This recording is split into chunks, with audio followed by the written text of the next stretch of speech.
Então nós estamos aqui com a nossa plenária virtual, até como uma oportunidade, um momento pedagógico, uma oportunidade de treinar a nossa militância para esse novo momento, treinar as ferramentas, as pessoas começarem a se preparar para poder participar de maneira virtual.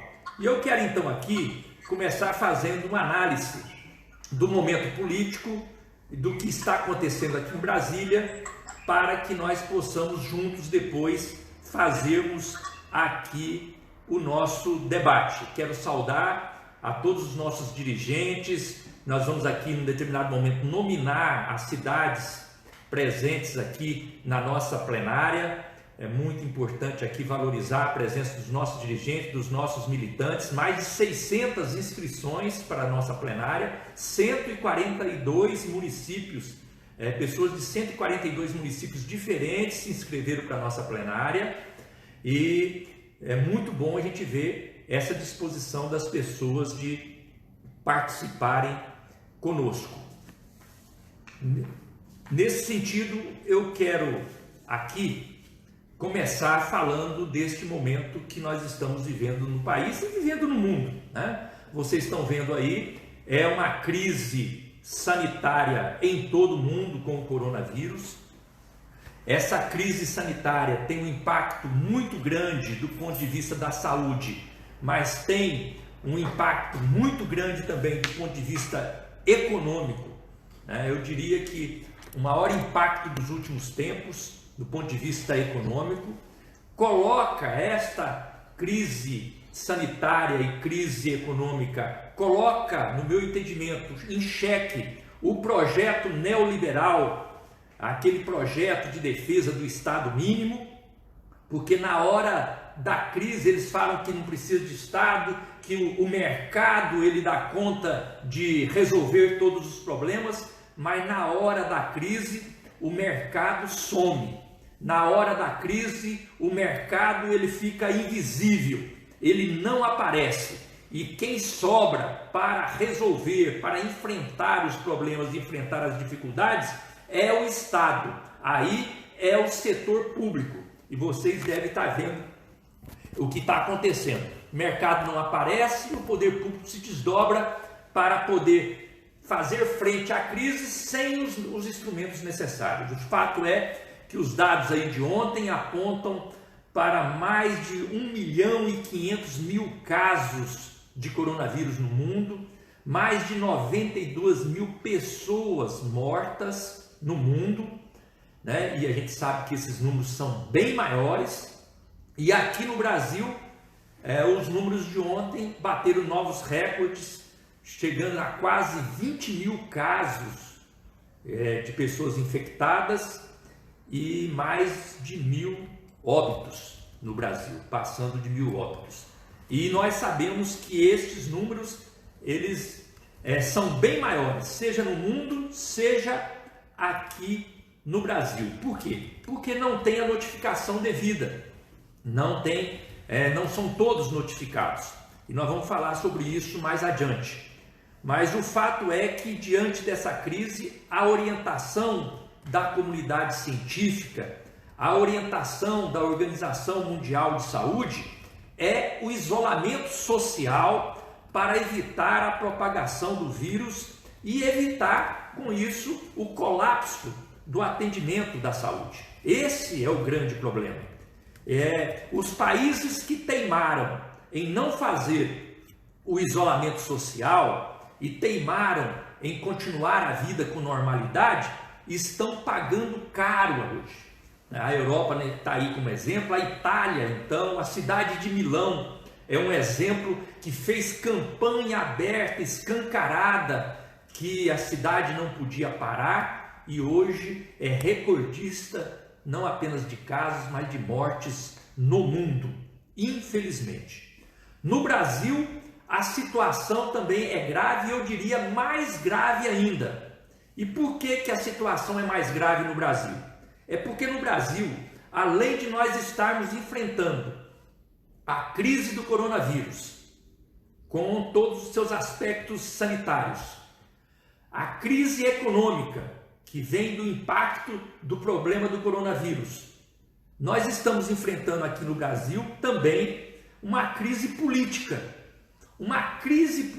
criada de maneira deliberada pelo governo, que ao invés de liderar um processo unificando as lideranças para enfrentar a crise sanitária e enfrentar a crise econômica, prefere fazer guerra política, criar polêmica, fazer luta política, como se houvesse dois lados: o lado de quem defende a saúde e o lado de quem está preocupado com a economia. Nada mais falso. Esse dilema não existe. Eu diria que isso é mais um fake news do presidente Bolsonaro.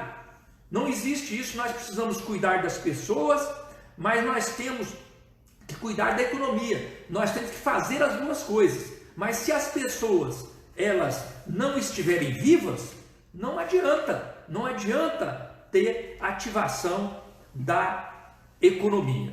Aqui no Brasil, a crise sanitária ela está chegando forte. Está chegando forte no país, por quê? Porque o Brasil não fez a sua lição de casa. O Brasil menosprezou os sinais que foram dados pelo mundo, porque a crise sanitária, o coronavírus, não chegou de surpresa no Brasil. Nós fomos avisados 2, 3 meses antes que ele ia chegar, mas o país não se preparou para poder enfrentá-lo. Então, nós não viabilizamos testes rápidos para a população, porque teria que ter testes, principalmente, pelo menos para a população de risco. Isso significa para cerca de 30 milhões de pessoas. Nós não temos esses testes nem para os que estão aí na linha de frente, enfrentando o momento sem ter nenhuma proteção. Tem visto reclamação enorme do interior do estado, trabalhadores e trabalhadoras falando que não tem macacão, não tem jaleco, não tem luva, não tem máscara, trabalhando sem a proteção, porque o governo não se preparou para isso, não garantiu leitos, não garantiu os respiradores mecânicos e, o que é mais grave, nem contratar profissionais, médicos, enfermeiros, para poder reforçar o exército de proteção da nossa população. Nem isso foi feito pelo governo, infelizmente. E isso é importante ressaltar, que isso o Ministério da Saúde não fez sua parte, porque nós estamos aí nos últimos dias enfrentando um dilema, um debate de orientação diferente. O presidente fala uma coisa, o Ministério da Saúde fala outra, e nesse sentido muita gente elogiando o Ministério da Saúde, porque o ministro está certo, e é verdade, na questão do isolamento ele está certo em parte, mas o ministro Mandetta é responsável por essa situação difícil que nós estamos vivendo também, porque o Ministério da Saúde não fez a lição de casa e o povo brasileiro está enfrentando essa dificuldade. Agora, é verdade que o ponto mais grave dessa crise sanitária no Brasil é porque não existe uma orientação unificada do governo. O Ministério da Saúde fala uma coisa, o presidente fala outra. Aí os governadores se acham no direito de cada um fazer do seu jeito. Os prefeitos, coitados, aí não sabe para que lado vai e nem recebe recursos nem do Estado e nem do governo federal para reforçar as ações no seu município. E isso acaba complicando mais ainda a questão da crise sanitária. Na parte econômica, aqui no Brasil, a situação também é gravíssima. E por quê? Porque o governo que fala que está preocupado com a questão econômica, que não pode preocupar só com a saúde, que a economia não pode parar, ele também não está fazendo nada para que a economia ela funcione normalmente. Então a economia está travada, está ficando cada vez mais travada, porque o governo não dá o socorro necessário às pessoas, não dá o socorro necessário às empresas, e nessa hora de crise, o governo precisaria agir, mas aí mais uma vez o Ministério da Economia, o Guedes também não dá resposta, igual o Mandetta lá na saúde não dá resposta efetiva, na economia menos ainda. Eles falam que estão preocupados com a economia, mas o Guedes não entende nada de povo, sempre foi banqueiro, só mexe com papel e com número. Então na hora da dificuldade ele não sabe dar resposta, porque ele não entende da realidade do povo. Então tudo que ele mexe, tudo que ele faz, em vez de ajudar, atrapalha.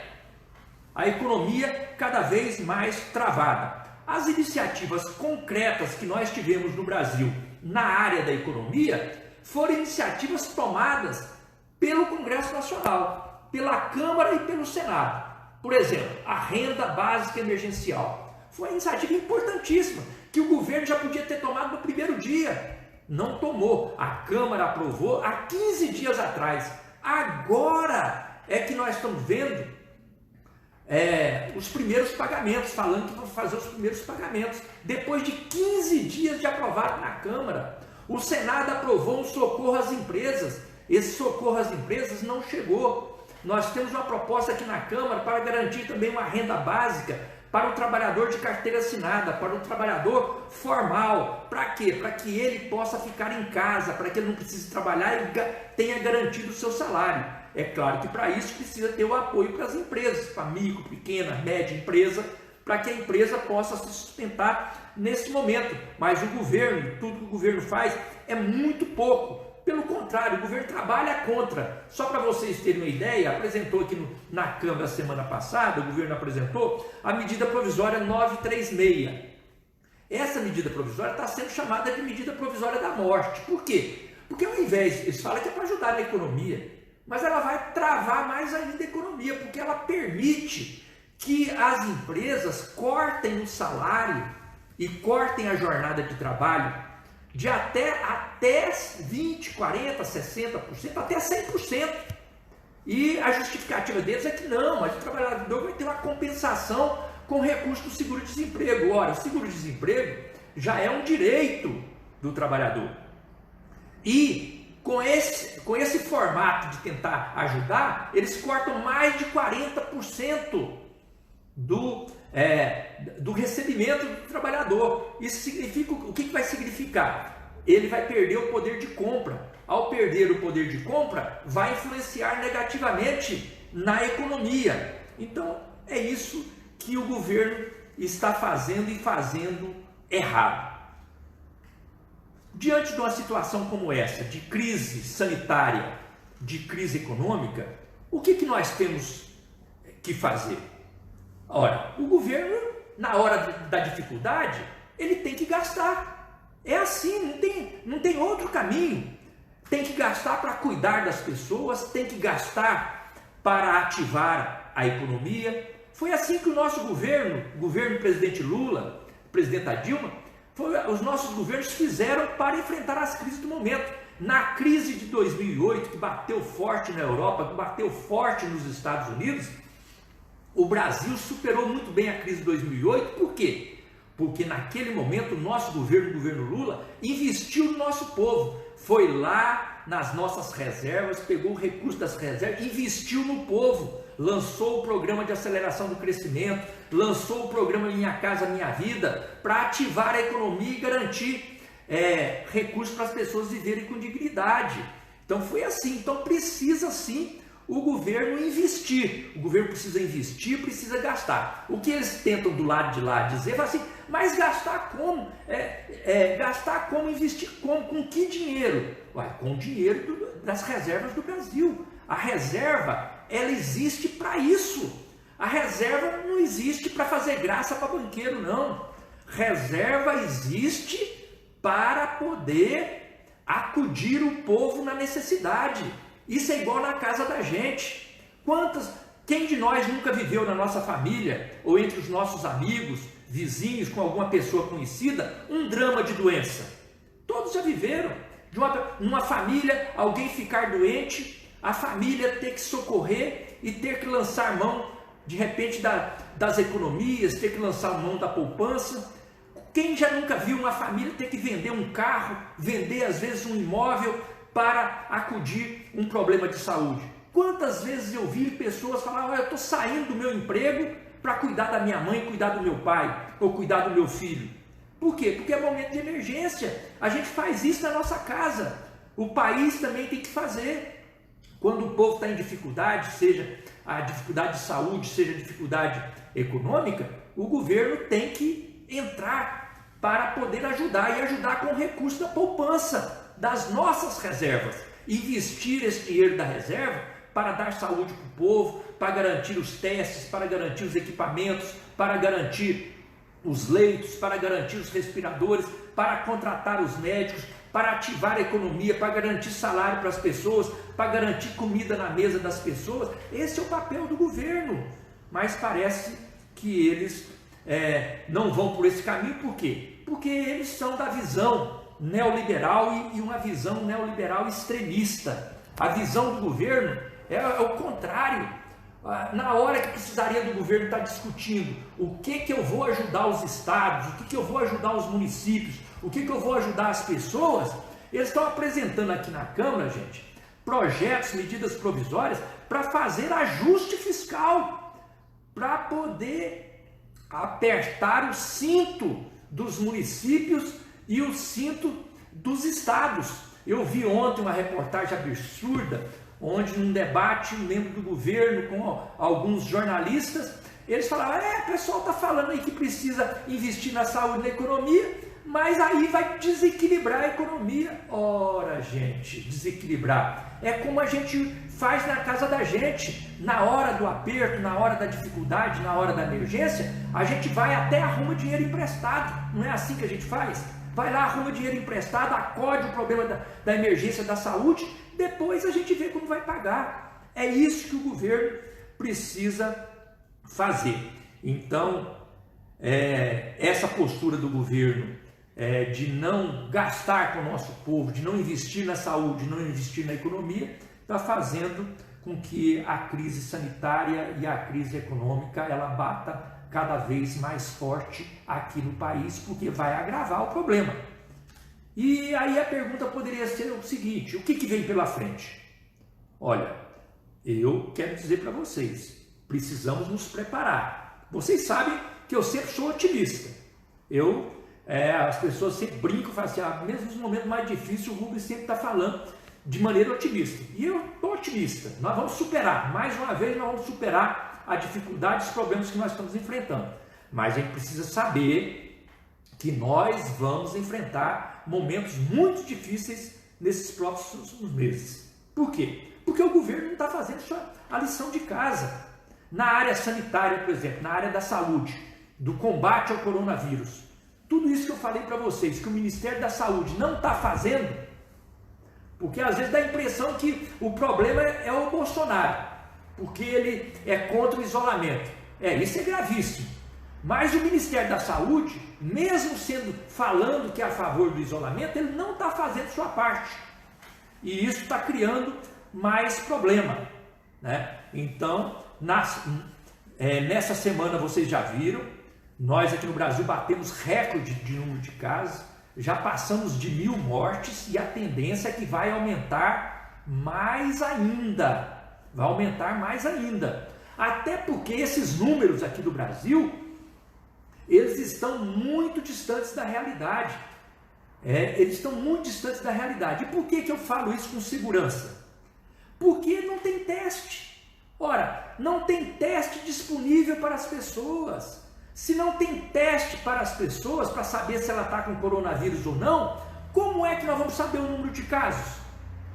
Pessoas de dentro do próprio Ministério da Saúde admitem que hoje no Brasil nós podemos ter cerca de mais de 100.000 casos. E as notificações aqui apontam para cerca de 20.000. Então, seria mais de 100.000 casos no Brasil. Então, isso é gravíssimo. Só para vocês terem uma ideia desse problema do teste, porque se não faz teste, não tem como diagnosticar como quem tenha o coronavírus. E aqui no Brasil é um absurdo. Só para vocês terem uma ideia, na Itália, eles estão com 11.400 testes por cada 1 milhão de pessoas. Então, para cada 1 milhão de pessoas, eles fazem 11.000 testes. Na Alemanha, para cada 1 milhão de pessoas, tem disponíveis cerca de 10.900 testes. Em Portugal, para cada 1 milhão de pessoas, 8.400 testes. Na Espanha, 7.500 testes para cada 1 milhão de pessoas. Nos Estados Unidos, 5.200 testes para cada 1 milhão de pessoas. Aqui no Brasil, vocês sabem quantos testes tem para 1 milhão de pessoas?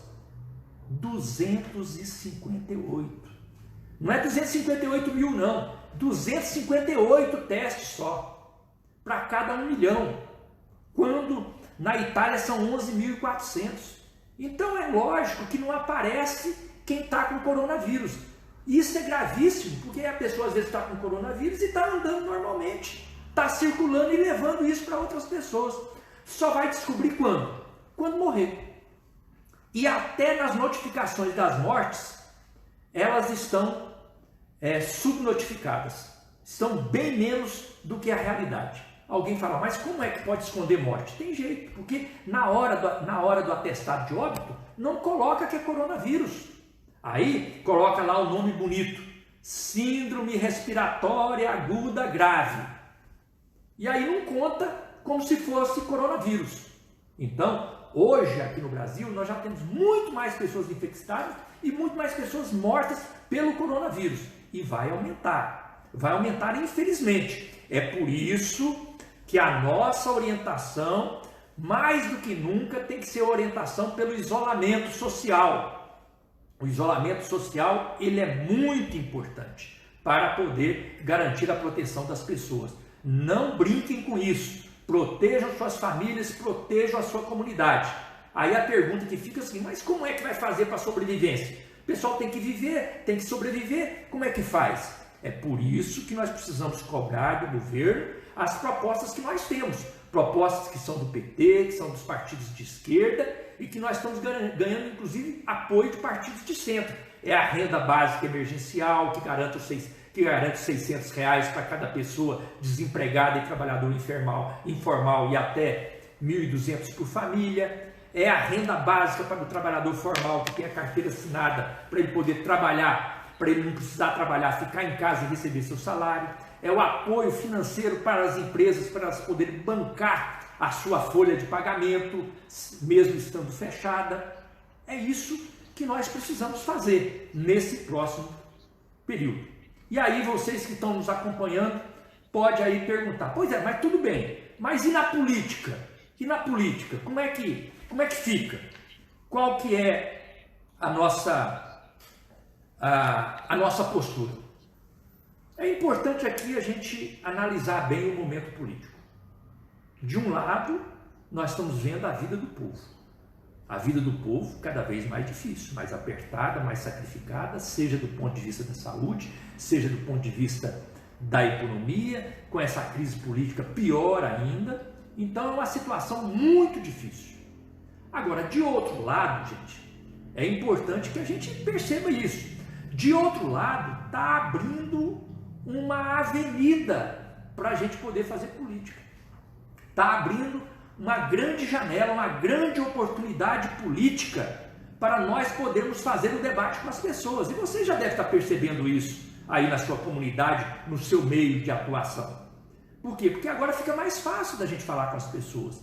Abriu uma oportunidade política para nós conscientizarmos as pessoas, para nós compararmos como era na época do nosso governo e como está sendo agora, como o nosso governo enfrentava a crise e como é que eles estão enfrentando a crise. Quem é que realmente tem preocupação com as pessoas? Quem é que tem preocupação com a nossa comunidade?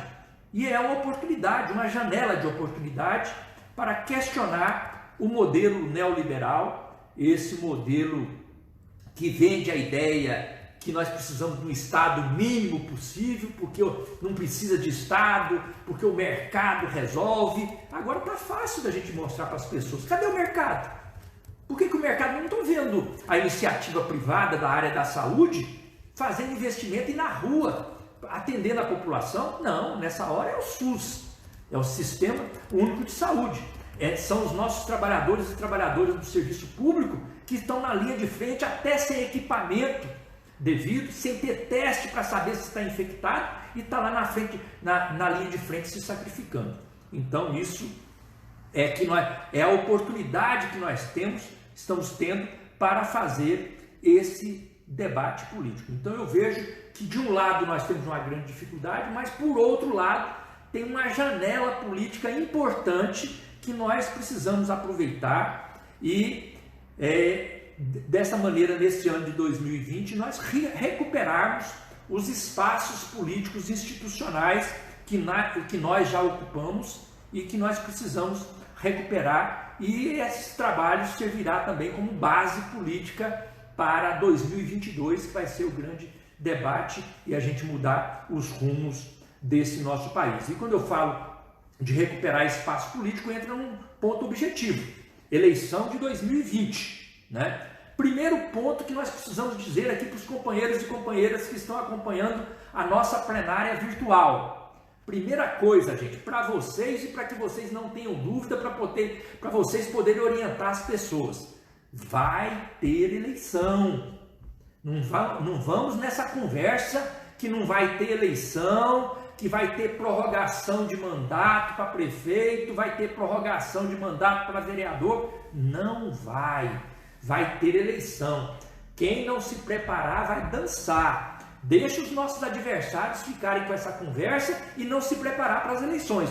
Nós não. Nós precisamos saber que vai ter eleição sim, para prefeito e para vereador. E nós precisamos aproveitar desse momento do isolamento social e usar esse tempo que a gente está tendo para se organizar, para se preparar, para fazer formação política, para fazer o treinamento, para quando entrar a campanha a gente está na ponta dos pés aí para poder fazer o enfrentamento e construir essa vitória. Alguém pode falar: mas eu estou vendo falar aí que pode ser adiado. O Tribunal Superior Eleitoral já disse de maneira clara que não tem prorrogação de mandato. Mas se o Congresso mudar a lei, não pode? Não pode. Nem o Congresso pode.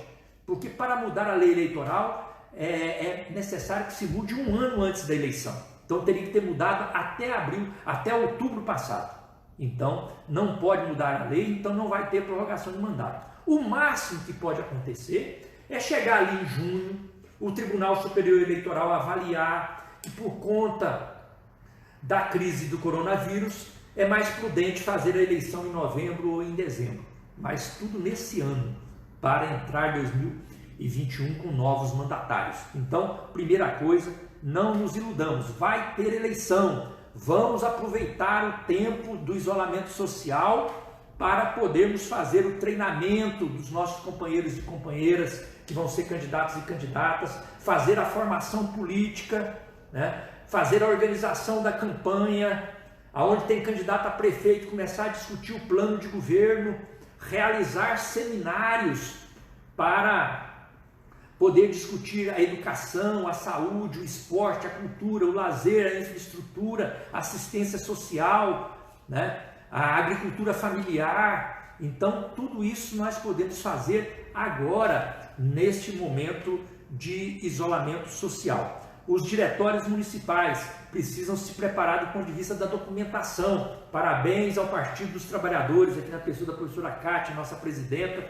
no sentido de estar dando toda a orientação e todo o apoio aos municípios para garantir as comissões provisórias, para garantir os diretórios, para registrar a ata, para garantir o CNPJ, para ajudar na prestação de contas. Tudo isso são tarefas importantíssimas que nós temos que fazer nesse período agora do isolamento social e nos prepararmos para as convenções, essas que vão acontecer a partir do dia 20 de julho.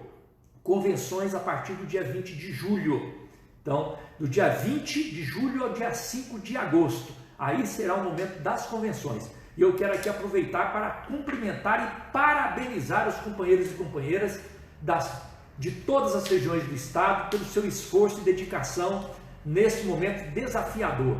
Parabéns! Eu vi um balanço preliminar do número de filiações que nós tivemos nesse mês de março, de abril. O pessoal sempre quer lembrar de quem saiu do PT. Aí aparece alguém para falar: fulano saiu, fulano deixou o PT. Mas nós tivemos 10 vezes mais pessoas que entraram no PT do que saíram do PT. Então isso é muito bom, é uma realidade do Brasil, mas que aqui em Goiás também se estabeleceu. Então, esse seria assim A orientação geral que eu queria dar para vocês, antes aqui da gente poder abrir a palavra, mas eu quero aqui reafirmar uma coisa, porque dentro de todo esse debate acaba aparecendo algumas dúvidas, igual essa questão da eleição. Uma outra coisa que apareceu aí nesses últimos dias foi esse negócio da cassação do registro do PT. Aí o nosso pessoal fica na dúvida, fica todo mundo preocupado, procurando informação, né? Esse negócio do registro do PT, é verdade que cassou o registro do PT? Não é verdade, não cassou o registro do PT coisíssima nenhuma. E esse negócio de cassação do registro do PT não é coisa nova, isso vem desde 2015. É aquela velha história, tirar a Dilma, prender o Lula e acabar com o PT. Desde 2015 tem essa conversa de cassar o registro do PT. Nós temos mais de 5 pedidos de cassação, e nenhum deu em nada. Esse também não vai dar em nada. Por que a imprensa divulgou? Porque teve um parecer do Ministério Público Federal dando um parecer favorável ao pedido. Aí põe as manchetes: Ministério Público Federal é favorável à cassação do registro. E daí? Ministério Público Federal, isso é praxe do Ministério Público Federal, ainda mais o Ministério Público do Dallagnol, que é contra o PT.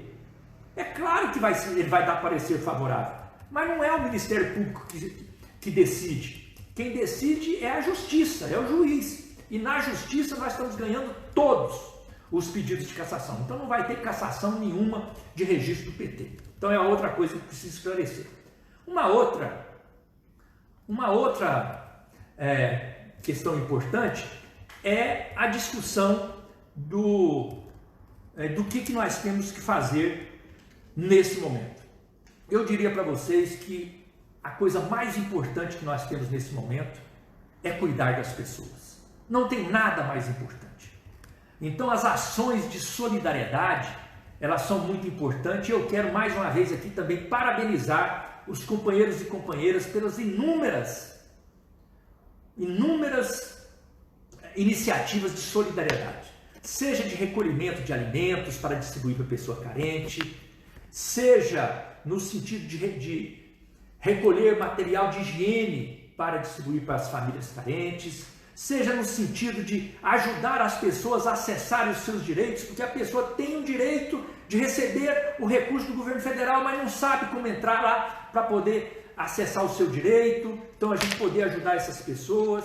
Eu diria, daqui uns dias, com essa pandemia avançando, nós vamos precisar de máscara. O governo nem máscara tem para a população. Nós podemos ajudar as pessoas a terem máscara para se proteger minimamente nesse momento, ajudar nos equipamentos de proteção individual para os nossos profissionais de saúde. Então tudo isso nós podemos fazer. E parabéns às diversas iniciativas que eu já tenho visto aí, e eu tenho até feito questão de divulgar, porque vocês estão de parabéns. Mas a outra coisa que eu acho importante também ter uma marca do PT, primeiro é a marca da solidariedade, de ajudar as pessoas necessitadas. Segundo, é o PT ter ações propositivas.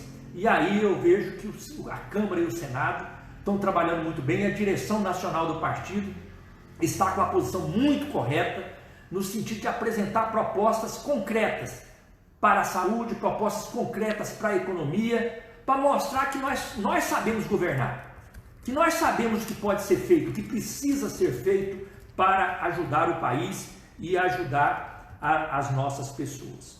Mas e na situação política nacional? Qual vai ser o posicionamento, deve ser o nosso posicionamento mesmo?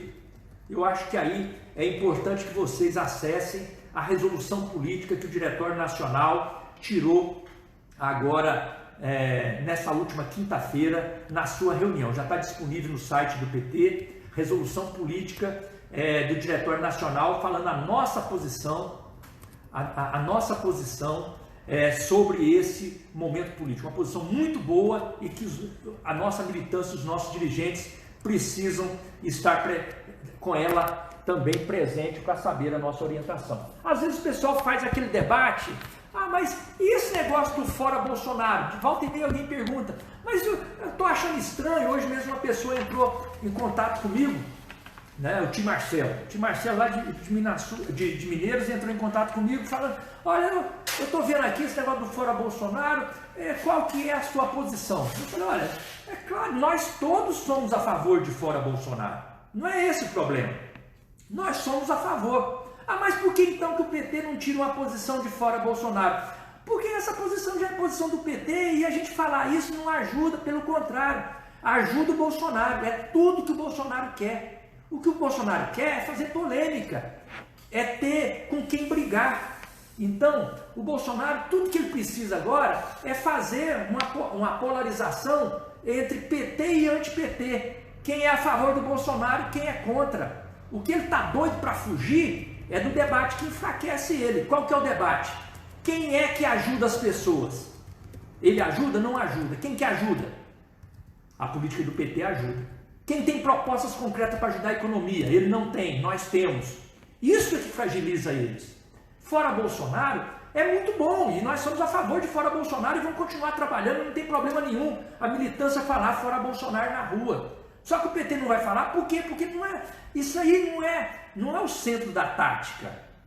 O que é hoje, o fora Bolsonaro é muito bom para falar com a nossa militância. A nossa militância bate palma, mas nesse momento nós temos que falar para quem não é da nossa militância. E para quem não é da nossa militância, falar de solidariedade, falar de propostas concretas para a economia, a gente fura a bolha daqueles que já estão meio decepcionados do lado de lá, que estão meio pendurados, para trazer eles para o lado de cá, para dar força, para aumentar a nossa correlação de forças e aí sim, na prática, tirar o Bolsonaro. Então, essa é a posição nossa. Então, é claro que todo mundo é a favor de fora Bolsonaro, mas nós não estamos usando essa palavra de ordem, mas o movimento social vai usar cada vez mais. Está prevista agora para segunda-feira mais uma manifestação liderada aí pela Frente Brasil Popular, pela Frente Povo Sem Medo, pelos sindicatos, pelos movimentos populares, no sentido de manifestar para fora Bolsonaro. Ótimo! Então isso não tem problema nenhum. Agora, não é tático da nossa parte garantir uma polarização em cima desse tema, porque aí favorece o Bolsonaro. Porque é o que eles querem. Ele vive doido para fazer uma polêmica. Ele faz polêmica até entre eles mesmos. Passou aí uma semana entre ele e o Mandetta, ministro da Saúde, porque aí desvia as atenções. Quanto mais polarização faz, mais eles vão tentando desviar a atenção. Então eu queria aqui, terminando aqui a minha fala inicial, mais uma vez agradecendo a cada uma dos companheiros e companheiras. Nós temos agora aqui nesse momento 215 pessoas presentes na sala de reunião e tem gente que já passou pela sala e saiu, porque é igual lá no Costa Lima, quando a gente faz a plenária lá no Costa Lima. Enquanto a gente está falando, a pessoa sai, vai lá fora tomar um café, vai lá no banheiro, é assim, vai bater um papo. Então, aqui também, nesse momento nós temos 215 pessoas na sala, mas nós temos aí, já passaram aqui mais de 400 pessoas, já passaram pela nossa reunião aqui, pela nossa plenária.